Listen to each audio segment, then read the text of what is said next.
In May of 2009, 48-year-old Rodrigo Rosenberg was at the peak of his career as one of Guatemala's most prominent lawyers, tall, handsome, and charismatic.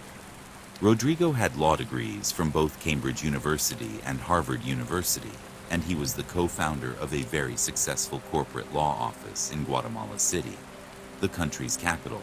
And while it was obvious that Rodrigo had worked very hard for all of the nice things he had, like his luxury Mercedes-Benz's car, in reality, he didn't really have to work for a living.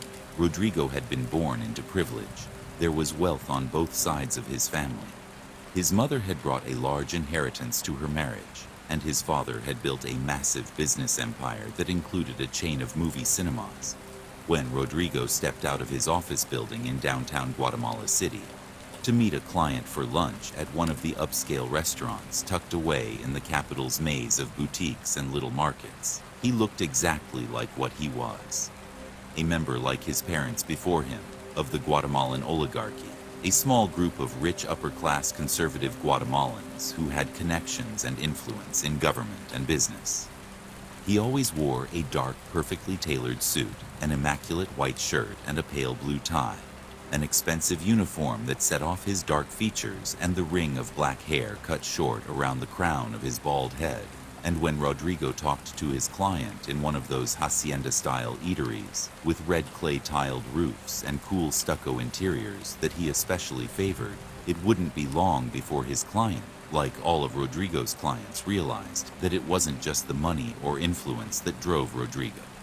Like his friends and associates like to say, Rodrigo had a strong sense of purpose as well as ambition, and a very strong sense of right and wrong. He had chosen a career in law because he liked the clarity of the law. If it was practiced fairly, he felt like it was the best way of settling disagreements and disputes. But the thing that really made Rodrigo stand out in this Central American country of 16 million people was not just his brilliance and his drive.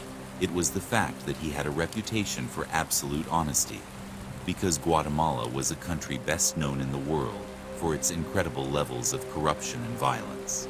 Even though 36 years of civil war between authoritarian rulers and leftist guerrillas had ended back in 1994, that conflict had left more than 200,000 people, many of them civilians, dead, and another 45,000 people, quote, disappeared, which meant either killed or kidnapped, mostly the work of government forces or right-wing paramilitary groups.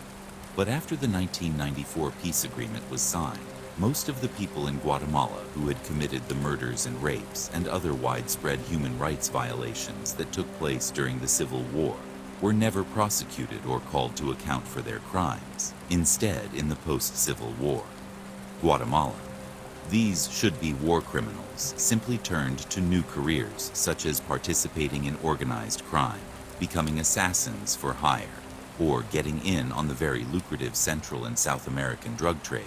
And 15 years later, even though Guatemala had a democratically elected civilian president who had promised to root out crime and government corruption, these criminals and their criminal networks had still been able to reach their tentacles into almost every government and law enforcement agency, and nearly half the country wasn't under any government control at all.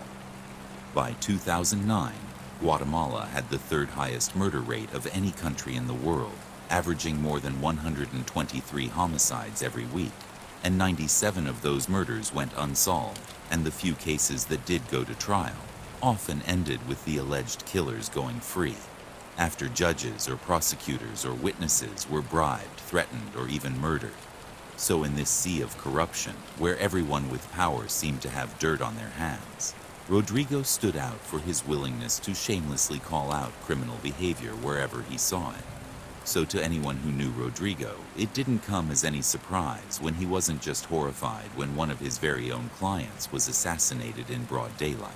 He was absolutely furious, especially since this particular client, Musa Khalil, had a reputation for being a very ethical businessman who treated his workers fairly since arriving in Guatemala from Lebanon. When he was just a young man, 76-year-old, Musa had worked his way up from poverty to become a successful coffee producer and textile manufacturer. Although Rodrigo was not personally close to Musa, Rodrigo admired and respected the older man because the man refused to steal from the state or make payoffs to get favorable deals on his coffee or manufacturing companies. Musa was a straight shooter, just like Rodrigo. The assassination took place in Guatemala City on April 14, 2009, as Musa and his 37-year-old daughter Marjorie were waiting in their car at a traffic light while on their way to lunch. According to eyewitnesses, a car pulled up quickly behind them, and a man hopped out and approached the front passenger seat of the Khalil's car where Musa was sitting. Musa and his daughter likely assumed that this man just wanted to ask them a question. But as soon as this man reached their car window, he pulled out a 9mm pistol, and he fired 9 shots into Musa's head and torso. By the time the police arrived, the gunman had fled the scene on the back of a motorcycle driven by an accomplice. And Musa, along with his daughter, were both dead. It would turn out one of those 9 bullets that were fired at Musa had passed right through his body and struck and killed his daughter. She was not the intended target. She was just collateral damage on the day of the murders. Right after Rodrigo had found out about them, he contacted his 24-year-old son, Eduardo, who was also a lawyer at Rodrigo's law firm, and told him to meet him at the crime scene. When Eduardo arrived, he found his father pacing back and forth in front of the yellow crime scene tape, demanding answers from the police who had converged on the scene, along with medical personnel. Turning to his approaching son, Rodrigo swept his arms out to either side in a gesture of helplessness and frustration that took in the whole chaotic scene. In front of them, there was also an expression of shock and sadness on his father's face that Eduardo didn't see very often. You couldn't live in Guatemala without feeling like violence. Even murder was just business as usual. But Eduardo also understood that there was something different about this crime, something that made it stand out, especially to members of the city's wealthy upper class. Because like them, Musa and his whole family were people with power and influence. They had personal ties with people inside the administration of Guatemala's president Alvaro Colo. If Musa could be gunned down in cold blood in the middle of the day, others among the Guatemalan elite worried that the same thing could happen to them too. Before leaving the crime scene, Rodrigo told his son in a bitter voice that the police, like always, would probably never find and prosecute the people who killed Musa and Marjorie. And even if they did, they'd never be able to touch whoever it was that had organized the assassination in the first place. It didn't take long for Rodrigo's prediction to come true. Even though thousands of people turned out for the funeral service of Musa and his daughter, including President Colom's powerful private secretary, police made absolutely no progress on tracking down the killers, and it wasn't long before the murders just seemed like all the others in Guatemala. Just numbers on a stat sheet. Except this time, Rodrigo had had enough. Musa had been a good man, and his innocent daughter Marjorie had left behind a husband and 2 children. And so, if the police were not going to catch their killers, then Rodrigo would. Rodrigo told his son that one way or another he was going to get to the bottom of this and figure out exactly who did it and why. But almost as soon as he got started asking questions, Rodrigo noticed that even by Guatemalan standards, the police seemed to have gathered virtually no information outside of taking the obligatory statements from witnesses who saw the assassination and asking Musa's family if he had had any business or money troubles. And as Rodrigo began calling some of his contacts within the government about the police investigation, he began to wonder whether there was an active attempt going on inside President Colom's circle of advisors to cover up some connection that the government itself might have to the assassination. So, just a few days after Musa's funeral, Rodrigo turned to another one of his clients, a man named Luis Mendizabal, who was also a close friend of Rodrigo. After calling Luis to arrange a visit, Rodrigo slipped out of his law office and drove to the exclusive men's clothing store that Luis owned in one of the capital's most fashionable districts. But the fitting and sale of handmade suits was just part of the business that Luis operated out of that storefront. To those who knew him well, they knew that Luis's real skill was in the collection of secrets and information with his flowing white hair and trim mustache, and his easy banter about his family and his grandchildren. Luis did not look the part of a spy, but as he measured and cut fabric and chatted with a wealthy clientele that included criminals, businessmen, military police, and government bureaucrats, Luis gathered huge amounts of insider intel on what was going on in their country. And so, if there was anyone who could help Rodrigo find out who killed Musa and Marjorie, it was Luis. Rodrigo's hunch paid off.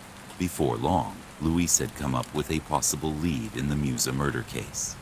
A few months before the assassination, at the very beginning of 2009, Musa had been nominated to serve on the board of directors for two institutions that both had ties to something called the Rural Development Bank, or the Ban Rural. The Bond Rural was the major funding source for the president's popular social programs, and these two institutions that had invited Musa to join them were engaged in a power struggle over which one of them would control the bank. But since rumors of sketchy financial dealings were already swirling around Bond Rural when Musa was offered these two board positions, Rodrigo had actually advised him not to accept either of them. However, Rodrigo had no idea what Musa's final decision had been. Luis suspected that Musa, as he began to do his own research on these two institutions, had uncovered that one, or both of them, were engaged in financial mismanagement. More conversations with Musa's family seemed to confirm this theory. One of Musa's surviving daughters told Rodrigo that her father had received threatening letters from officials on the two boards, and that Musa had apparently written back to them saying, "You can't tell me what to do, and I will protect myself from my enemies." During the 3 weeks that followed Musa's assassination, Eduardo saw less and less of his father, who is spending more and more of his time on his own private investigation into these murders. It seemed to everyone who knew Rodrigo that his outrage over the murders had turned into an unhealthy obsession. Rodrigo basically stopped going into the law office or returning calls to his regular clients, and instead just stayed home in his apartment where he lived alone to pore over his notes on the murders, and when Eduardo did meet his father for lunch or for dinner. Rodrigo barely touched his food, and all he wanted to talk about was his theory that Musa had somehow become the target of a conspiracy at the highest levels of government. His father, who had been an avid cyclist, had completely stopped going on his morning bike rides. He'd lost weight. His perfectly tailored suits hung on him, just loosely enough that he looked disheveled, and his eyes never stopped moving constantly, checking his phone for calls and messages, and showing no interest at all about how things were going. Back at the office, Eduardo knew that both his parents were still struggling after having separated the year before. Rodrigo's own father had abandoned his family when Rodrigo was very young, and Rodrigo had never forgiven him, even refusing to accept the inheritance his father had left for him. So after Rodrigo's separation, when his estranged wife moved to neighboring Mexico, with their 4 children, Rodrigo was crushed. He felt like he had abandoned his own family. Looking at his father now, Eduardo worried that any progress his father might have made in adjusting to his new situation and moving on with his personal life was now being completely consumed by this private murder investigation. It was obvious to Eduardo that this investigation had become more than just finding the killers. It was about trying to actually stop corruption at the heart of Guatemala's politics. And in early May of that year, Rodrigo suddenly knew, without a doubt, that all that digging and all the documents he was putting together about corruption at Ban Rural, all the names and dates of meetings, the involvement of President Colom and his wife, all of it was finally getting him closer to the people who had murdered his client for weeks. He'd had the feeling that he was being followed, that everywhere he went outside of his apartment, someone was watching him. But now he had proof, because now Rodrigo, like Musa, had started receiving threats. Except his threats were phone calls, not letters. The first call came on May 5th. It only lasted long enough for the caller to tell Rodrigo to stop his investigation into the murders. After that, The calls came once a day with the same message, and even though Rodrigo couldn't recognize the deliberately distorted voice on the other end of the line, he started to suspect that the threats were coming directly from within President Colom's inner circle, from Colom's private secretary himself, a man named Gustavo Alejos, who actually had an office directly across from the apartment where Rodrigo lived.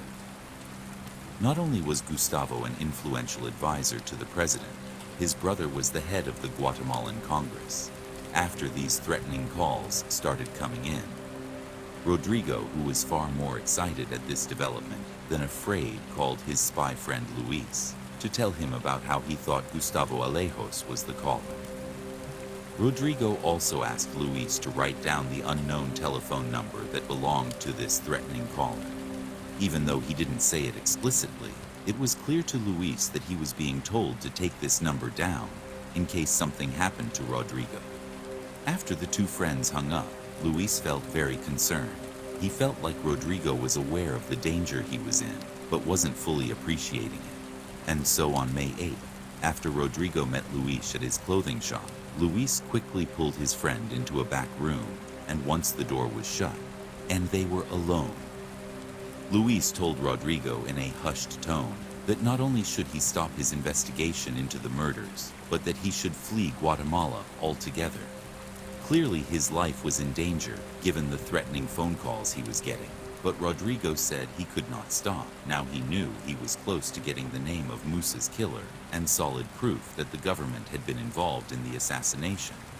He also told Luis as a way of reassuring him that once he had all the evidence he needed, he was not about to go to the Guatemalan police, who very well could have even played a role in the murders. Instead, he planned to present his findings to the powerful and high-profile International Criminal Court that is seated in The Hague in the Netherlands.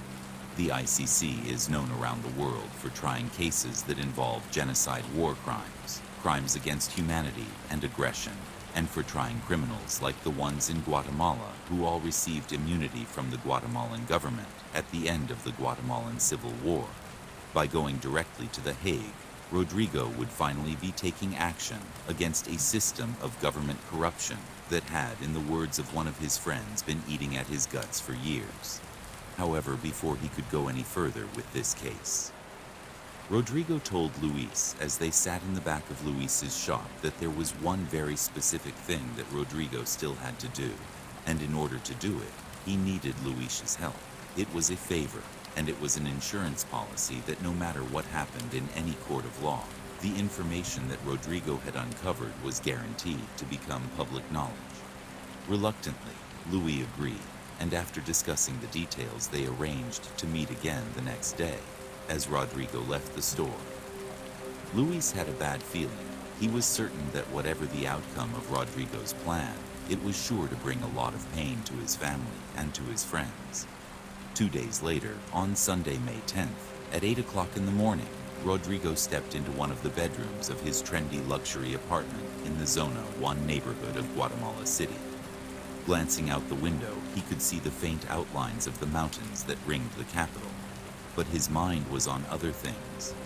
Luis had been as good as his word and had helped Rodrigo put together the final pieces of the case that he had been building, one fact at a time, against the Guatemalan government. His bodyguard, who also served as his driver, had also been willing to help running a couple of errands the week before that Rodrigo had not been able to see to himself, including taking Rodrigo's bike in for a tune-up. It had been more than a month since Rodrigo had done any serious cycling, but the night before, he'd made up his mind that this morning he was going to go out and go for a ride, even if it was just a short one. He was lucky with the day's weather. May was one of Guatemala's rainiest months, but that morning was dry and the sun was breaking through the clouds. Rodrigo pulled on his navy blue bike shorts and blue short sleeve top and laced up his white sneakers. Leaving his bedroom, he checked the gold watch on his left wrist and then walked toward the front door, pausing long enough to grab the red and white mountain bike that was leaning against the wall in the front hallway. He wheeled his bike to the elevator, and a minute later, he was pushing the bike out of the apartment complex onto the sidewalk that led to the main street that ran left to right in front of the building. Once Rodrigo made it to the edge of this main road, he looked both ways along the road to see if any cars were coming, and as he did, that the sun broke through and suddenly lit up the grass and trees along either side of the street. Just before getting on his bike, Rodrigo checked to make sure his iPod was queued up to his favorite band, Santana. He hit play, and then he pushed his bike off the curb into the road. He turned right, then hopped on his bike and began pedaling down the street. After only a few hundred yards, Rodrigo turned right again, off of the main road onto a service road. The sun reflected off the windows of a brown and white high-rise apartment just ahead of him. On the left, minutes later, Rodrigo noticed a man running across the street in front of him, from the left to the right, and at first Rodrigo thought it was a jogger. But then he noticed this man was wearing jeans and a dark jacket with a high collar. The running man, after he crossed the street and was on the right side, he slowed and then looked intently at Rodrigo, and for a second their eyes met. And then this man with the jeans and the jacket began running at full speed towards Rodrigo, before Rodrigo could do anything except make a final erratic swerve to the right that took his bike right to the edge of the curb. The man had closed the distance between them, reached into the waistband of his jeans and pulled out a gun. Rodrigo felt the thud of the first 3 bullets and heard the loud crack of each shot. His bike clattered to the pavement as he fell backward over the curb until he was half laying in the grassy median. By the time the second 2 bullets shattered Rodrigo's jaw and forehead, Rodrigo was dead. A few seconds later, nearby residents heard the sound of a car gunning its engine and roaring off into the distance within minutes. Those same residents of the Zona 1 neighborhood were on their phones, making frantic calls to 911 to report the sound of gunfire. Police were on the scene almost immediately, on his way to Rodrigo's apartment. Rodrigo's bodyguard heard the sirens and saw the police cars that were blocking the service road near his employer's apartment. He slowed down, and as police started setting up a perimeter, he thought he caught a glimpse of a red and white bike on the pavement. He parked his car at the top of the service road, and as he jumped out and headed towards the knot of police and emergency personnel, he pulled out his phone and called Rodrigo's son, Eduardo, because by now the bodyguard could clearly see that the body sprawled on the edge of the service road. Near that red and white bike belonged to his employer. Rodrigo's bodyguard had known what Rodrigo was working on. He'd even run some errands that he'd suspected were related to the case his boss was investigating. He'd warned Rodrigo to be careful. He wished now that he had insisted on staying over last night and accompanying Rodrigo on this bike ride. A few minutes later, Eduardo, as well as his father's friend Luis, showed up at the crime scene. Ashen-faced Eduardo identified himself as Rodrigo's son, but before he and Luis had time to process what they were seeing, they were both approached by Guatemala police officers who were eager to start gathering information about what had happened.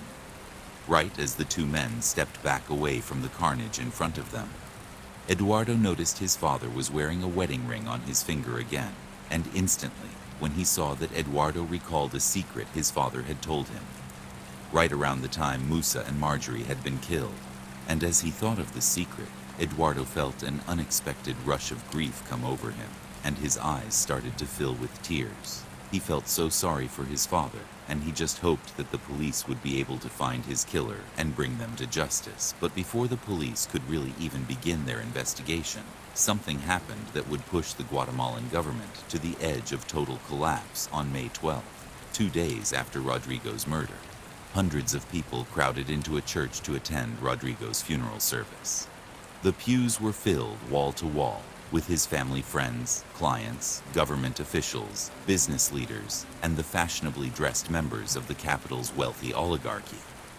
Right after Eduardo had delivered his father's eulogy, Rodrigo's friend Luis stepped forward and addressed the mourners who looked like a who's who of the Guatemalan elite.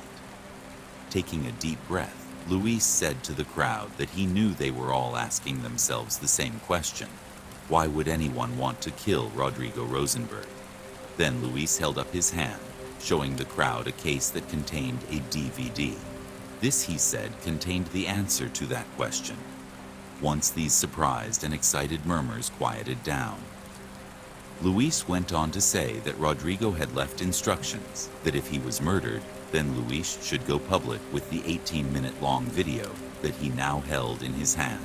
Luis, who said that he himself had only seen the video after his friend's death, invited anyone in the crowd interested to take a copy of the DVD with them when they left. One of the mourners who took Luis up on that offer was a government minister who immediately called President Colom's personal secretary Gustavo Alejos to tell him what had just happened.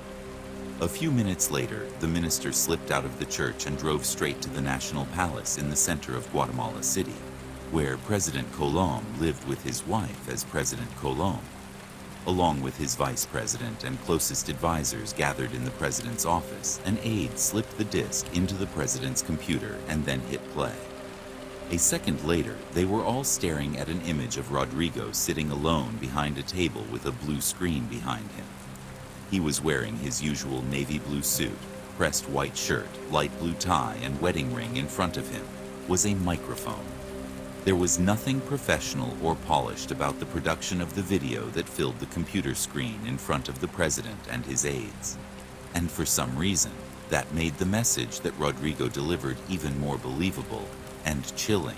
After stating his name for the record, Rodrigo wasted no time dropping the bombshell that would soon be heard all over the world, as the 18-minute-long video was uploaded to YouTube, where it would go viral under the simple title "YouTube Murder" on the video. Rodrigo very calmly states, "If you are seeing or hearing this message, it means that I've been murdered by President Alvaro Colom with the help of his personal secretary Gustavo Alejos." Rodrigo would also blame the president, his wife, and Gustavo Alejos for the assassination of Musa Khalil and his daughter Rodrigo, stated that they were killed because Musa's involvement with the Rural Development Bank, Bon Rural, had put him in a position to reveal the president and first lady's abuse and misappropriation of Bon Rural funds. Rodrigo said the president's motive for killing him. Rodrigo was because Rodrigo had direct knowledge of the conspiracy to kill Musa, and that Rodrigo also had proof that the president and first lady were using Bon Rural to embezzle and launder millions of dollars. Rodrigo warned Guatemalans against believing the smear campaign and cover-ups that would greet these accusations, ending with a plea to all Guatemalans that it was time for massive government reform, and the first step was to get rid of President Colom and replace him with the vice president who was not a thief or assassin, and whose duty it would be to bring the rule of law back to Guatemala. Rodrigo's video would have a massive ripple effect within hours of its upload to YouTube. Guatemala was plunged into a sudden and totally unexpected political crisis. The people of Guatemala, for the most part, believed what Rodrigo was saying. Even some of the president's own advisors wondered if the accusations were true. The president's initial reaction was not to respond to the accusations himself, but rather to send two of his aides out to publicly dismiss the video as a fake. However, this would have the opposite effect. And so, that night, under lots of mounting pressure, President Colom went on national TV to deny the accusations himself. However, he looked more scared and nervous than convincing. Meanwhile, so many people from all over the world were watching this video that YouTube servers started to crash, and protesters wearing white shirts to symbolize their demand for a clean government started to flood the streets of Guatemala's capital city. Alvaro Colombe knew before the end of that Tuesday, May 12th, that his presidency was hanging on by just a thread. So when protesters and the Guatemalan elite demanded that a United Nations-backed agency, rather than the Guatemalan police, handled the investigation into Rodrigo's death, the president knew he had to agree by the next morning, May 13th. The whole investigation was in the hands of an international commission called the CICIG. This organization had been created by the United Nations in 2007 to investigate specific cases of systemic violence and corruption, and under the direction of Spanish Judge Carlos Castrosana, who took up residence in Guatemala City. An international group of investigators did what Guatemalan police either couldn't do or wouldn't do. They began relentlessly drilling down into who was behind the assassination of Rodrigo Rosenberg. The first break in the case happened almost immediately. Whoever had organized the hit on Rodrigo had chosen one of the most heavily videotaped neighborhoods in Guatemala. While investigators couldn't find a reliable eyewitness to the crime footage gathered from dozens of security cameras near Rodrigo's apartment had captured almost the entire assassination on camera, almost immediately after getting onto his bicycle at 8:05 a.m. Rodrigo was followed by a black late model. Mazda security cameras also caught clear enough images of that black getaway car that investigators were eventually able to track down the car, and then its owner. And when they examined the car owner's phone records and location data, investigators were able to place him and several calls he made on the day of the murder at or near the crime scene. Investigators immediately set up a wiretap operation on the car owner, and for the next 4 months they listened in on his conversations. And quickly, they discovered that he was part of a criminal gang made up of 10 men, most of them former national police officers. Meanwhile, using the CICIG powers, Judge Castrosana started identifying and arresting corrupt members of the Guatemalan government. And as Rodrigo had predicted, in his 18-minute video, investigators were up against a disinformation campaign organized by the president or his top advisors aimed at interfering with the investigation and smearing the vice president, the man Rodrigo had tapped as Colom's successor. But it wasn't until September, 4 months after Rodrigo was killed, that Judge Castrosana got the breakthrough he was looking for after a massive raid on 10 different locations. Throughout Guatemala, investigators arrested all 10 members of the criminal gang, whose phones investigators had been tapping once in custody. It didn't take long for members of this gang to start giving up information in exchange for lighter sentences, and so, quickly investigators were able to start to piece together how the murder was carried out, except they were missing a crucial piece of information. The 10-person gang clearly didn't know Rodrigo. They were just following orders to have him killed.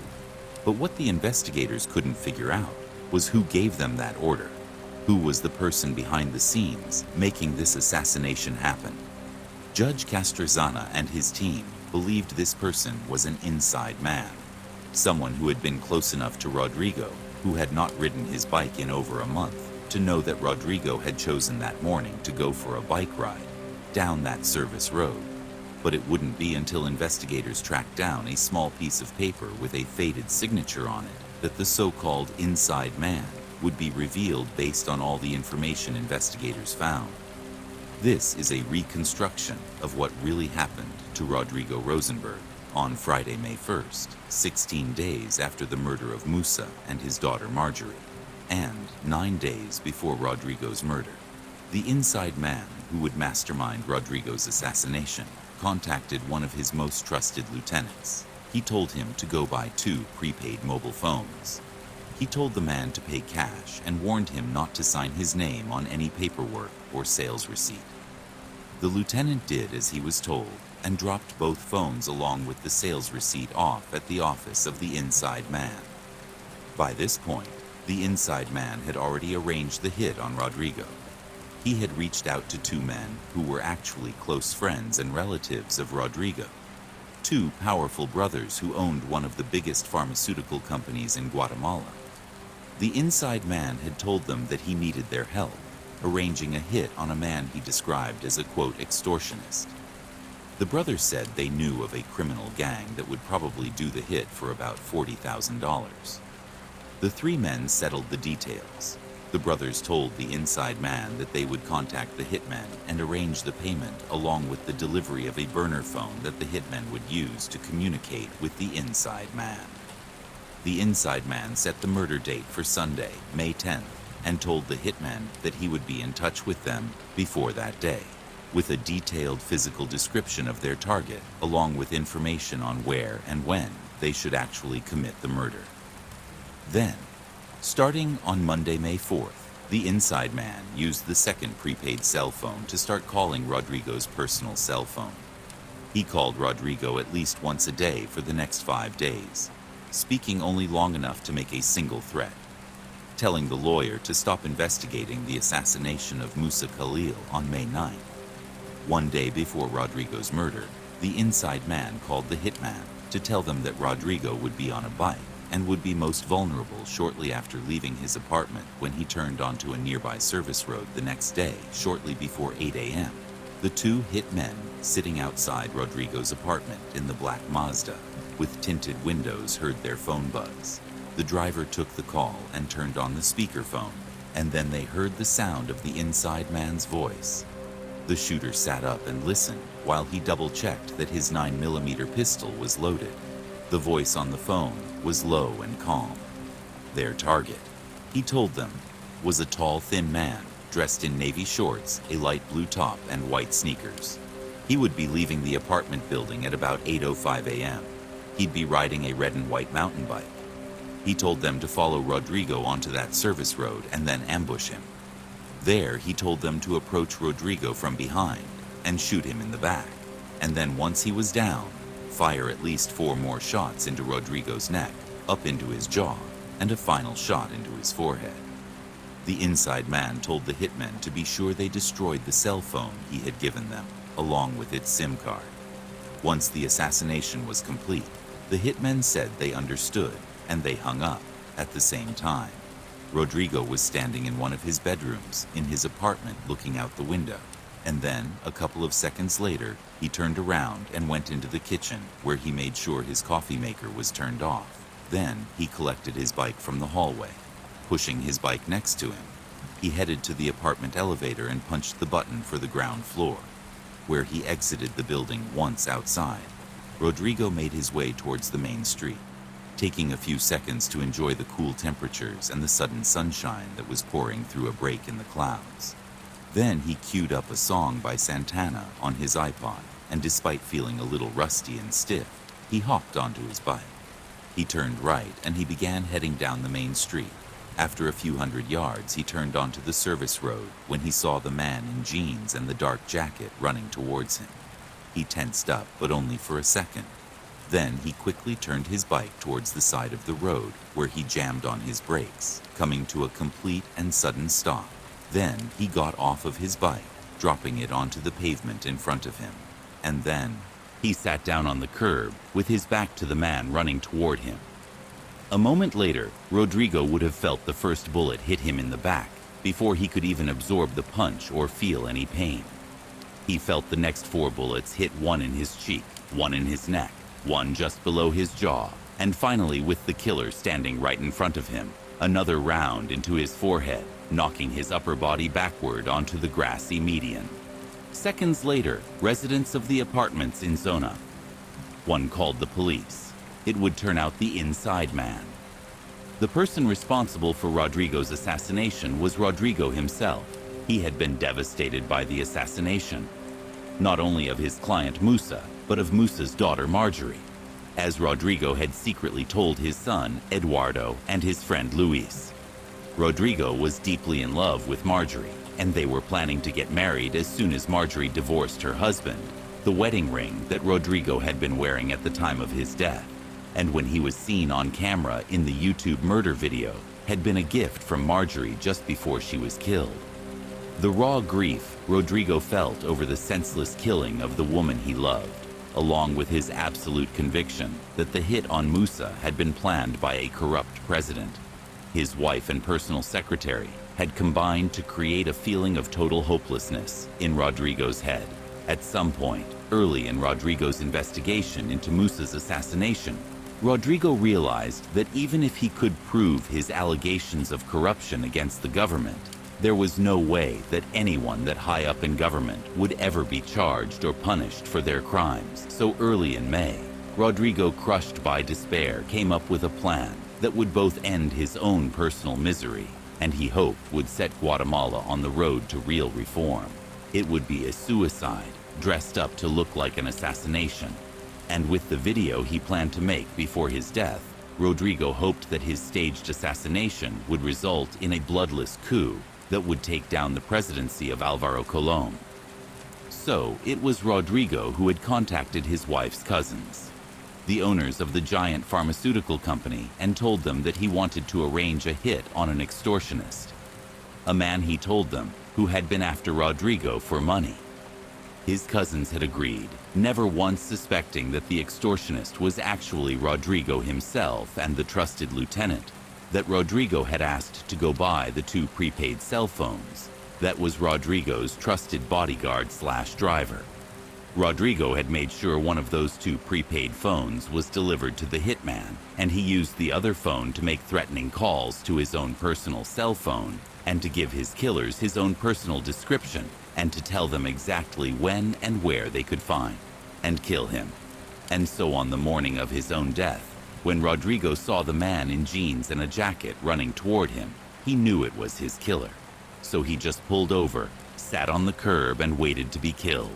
As for the 18-minute-long YouTube murder video, the insurance policy that guaranteed Rodrigo's allegations of corruption could not be swept under the rug that was produced by Guatemala's top spy and Rodrigo's friend Luis, with the help of one of Luis's contacts in Guatemala's right-wing press, although he eventually admitted his hand in making the video.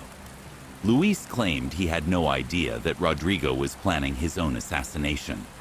It is possible that Rodrigo's identity as the inside man might have gone undiscovered, except for the security footage that led investigators to the owner of that black Mazda, and the fact that Rodrigo's bodyguard made a critical mistake that linked the prepaid cell phones to his boss.